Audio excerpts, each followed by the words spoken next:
What's going on there, YouTube, and welcome back to another comic book video.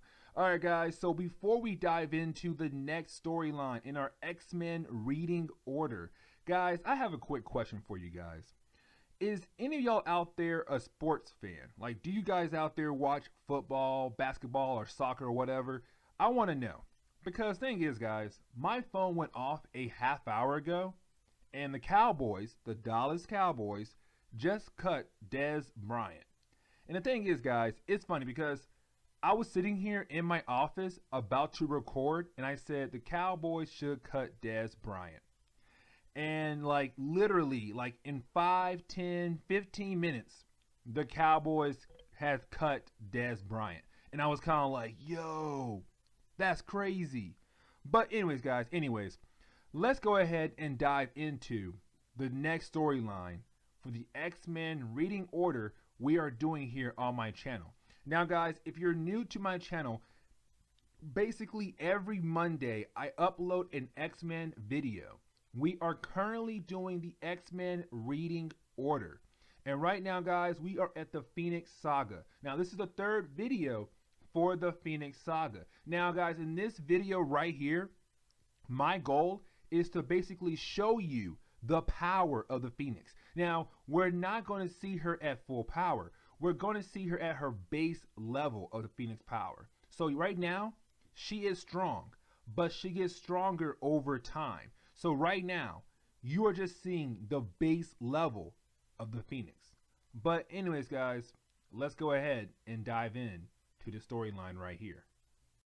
Now guys, the way the story starts off, basically you do have the new X-Men team fighting against Eric the Red. Now guys, right now, Eric the Red, this whole time, has been the biggest mystery so far in our X-Men reading order. Because guys, this character right here, he just randomly appeared one day and saying he is tasked to basically kill off Charles Xavier. We do not know who hired him. We don't know why he's been hired to kill Charles Xavier, but all we do know is that Eric the Red was hired to basically kill Charles Xavier. Now guys, you do also have to remember that in my earlier videos, we did see Polaris and Havoc basically get taken over by Eric the Red. They are being mind controlled by Eric the Red. And so basically guys, the way issue number 105 starts off, basically you have the new X-Men fighting against Eric the Red. And so it's kind of like, okay, this is supposedly the final battle between the X-Men and Eric the Red. But guys, get this. Out of nowhere, we see the appearance of Fire-Lord. Now, Fire-Lord, to me, Fire-Lord is a very interesting character. He's one of the heralds of Galactus. But honestly, I have never been a true fan of Fire-Lord, but basically Fire-Lord is very powerful because he is a herald of Galactus. And so out of nowhere, you have Fire-Lord randomly appear out of nowhere. And thing is, guys, he's working with Eric the Red. So it's kind of like, okay, why is Fire-Lord helping Eric the Red? This is not good at all. Fire-Lord is very powerful. Now, for the next few pages, you do see the X-Men basically get defeated by Fire-Lord. I mean, he takes every single member out. So it's kind of like, what's going on right now? Why is Fire-Lord helping Eric the Red? That is a very huge question right there. Now guys, basically we do have Chris Claremont sit down and break down why Fire-Lord is helping Fire the Red. Now guys, basically the story does jump back like an hour or two before the new X-Men fight against Eric the Red. And basically what happened was Eric the Red told Fire-Lord that he is some random explorer from outer space and he crash land here on Earth. The thing is, when he landed here on Earth, he heard of the X-Men, this group of people who are trying to take over the world, and their leader is Charles Xavier. And so basically you have Eric the Red telling Fire-Lord all these lies to get a herald of Galactus to basically help him fight against the new X-Men. And so that's why you have Fire Lord basically helping Eric the Red, because he told Fire Lord, hey, listen, man, I'm a random guy who crashed on Earth. I was minding my own business, and then the X-Men attacked me. Like, dude, help me out. And that's why we have Fire Lord basically helping Eric the Red out right now, which kind of makes sense a little bit. Now, guys, we do jump into space. We do not jump back to the new X-Men fighting against Eric the Red.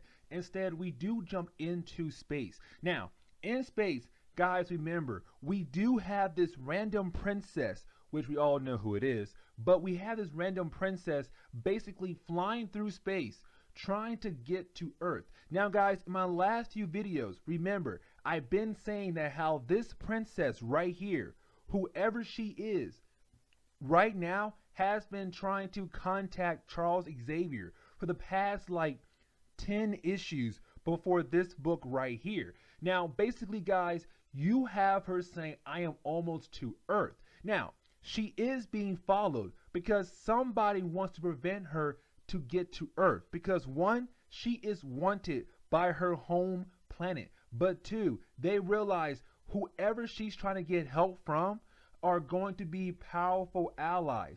And guys, things get worse for them because they realize the planet she's going to, Earth, has fought Galactus 4 times. 4 times. And so they're saying, crap, she is going to a planet that has fought a being, has fought Galactus, a very powerful being, 4 times. Not once, not twice, but 4 times. And made Galactus turn around and lick his wounds, sort of.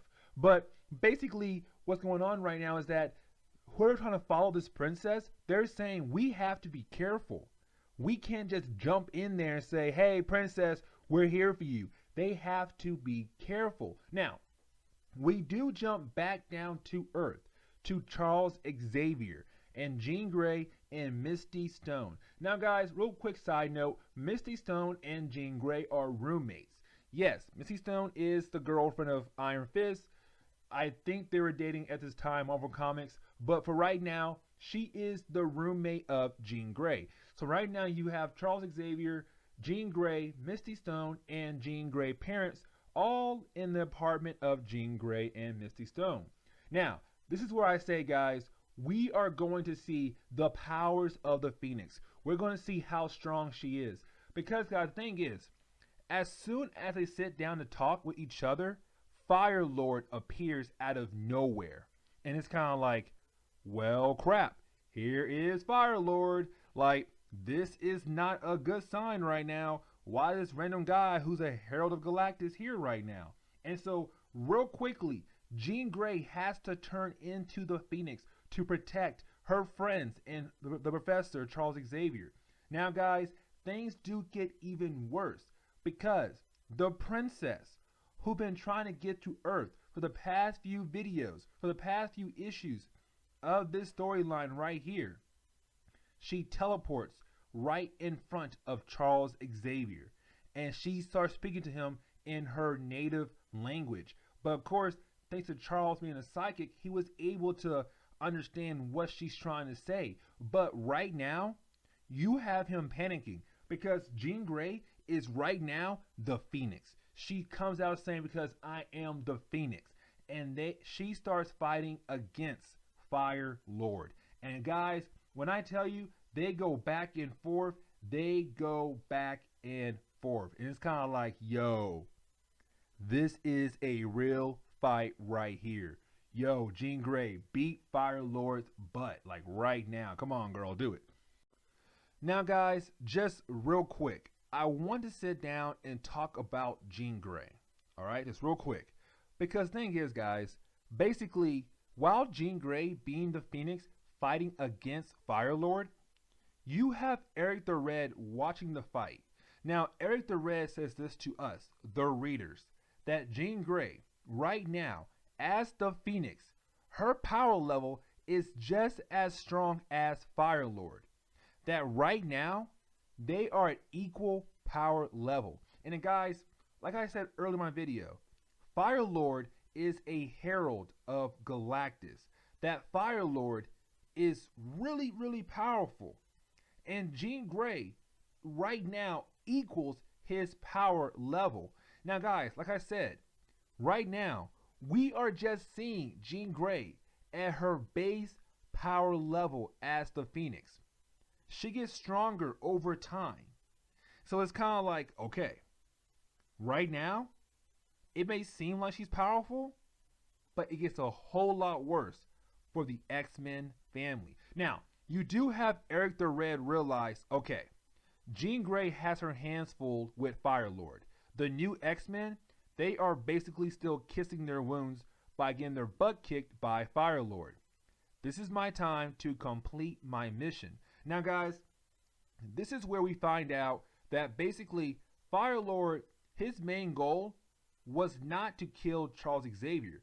He could have if he wanted to, but his main goal was to capture the princess. Now, guys, we do kind of find out the princess' name is Ileandra. I really hope I pronounced that correctly. But anyways, basically you do have Fire-Lord saying, all right, listen, I have the princess. My portal thing machine right here is working. I'm going to jump through this portal and take her back to our home world. Guys, we come to find out that Fire-Lord is from Ileandra's home planet, that she is wanted. And so Eric the Red basically takes the princess, opens a portal, and jumps through the portal to go back to their home planet. Now, Charles Xavier says, no, X-Men, you guys must go after them and help her because Ileandra is in danger. She needs our help. We are the X-Men, and we help people no matter what. And so you have the Phoenix basically put Fire-Lord down just temporarily so she can open up a portal so the new X-Men and her can go through the portal and follow Eric the Red and hope to stop him. Because whatever he's planning to do right now, he has the princess Ileandra. And guys, we learn so much more about this princess. And guys, man, this story gets even crazier. Now, guys, everything we covered so far in this video right here, I basically covered issue number 105. Now, we're going to skip issue number 106 and go ahead and jump to issue number 107. Now, guys, basically with 107, it picks up where 105 left off at. Basically, you have the new X-Men getting out of the portal.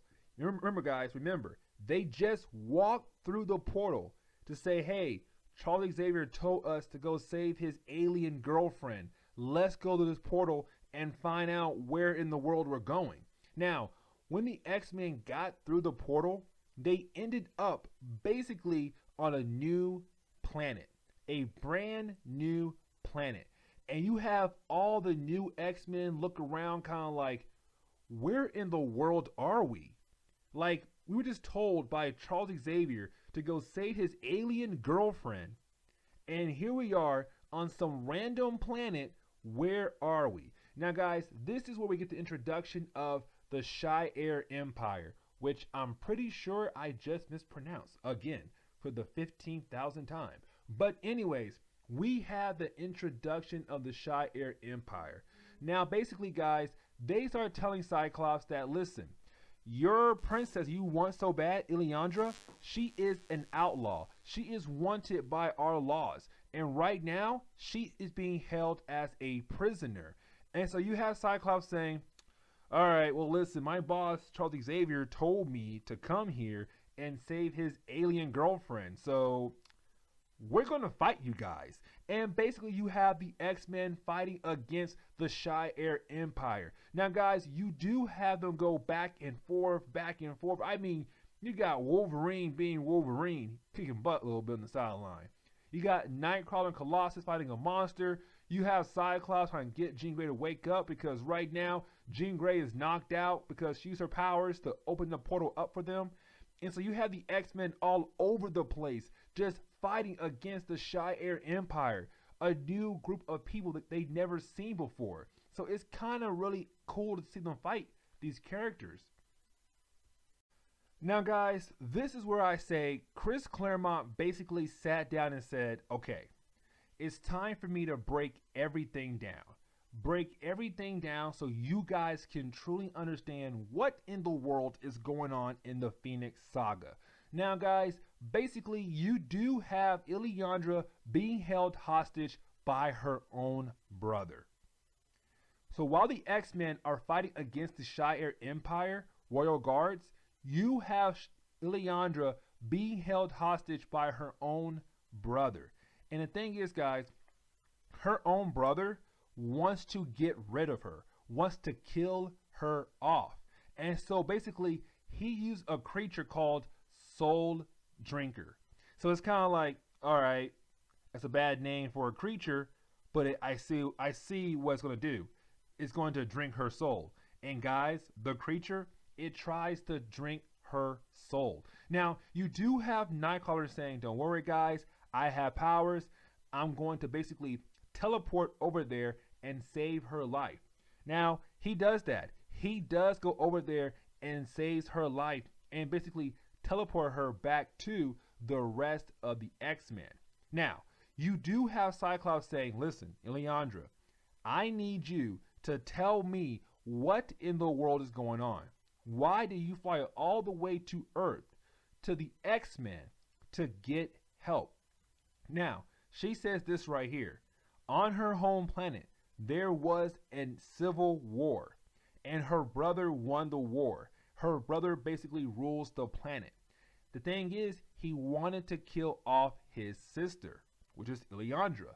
Now, she basically escaped to Earth only because she was able to get some kind of psychic connection with Charles Xavier. Because, guys, back in issue number 64 or 65, basically you had Charles Xavier using his powers to fight against an alien race called the Xenox.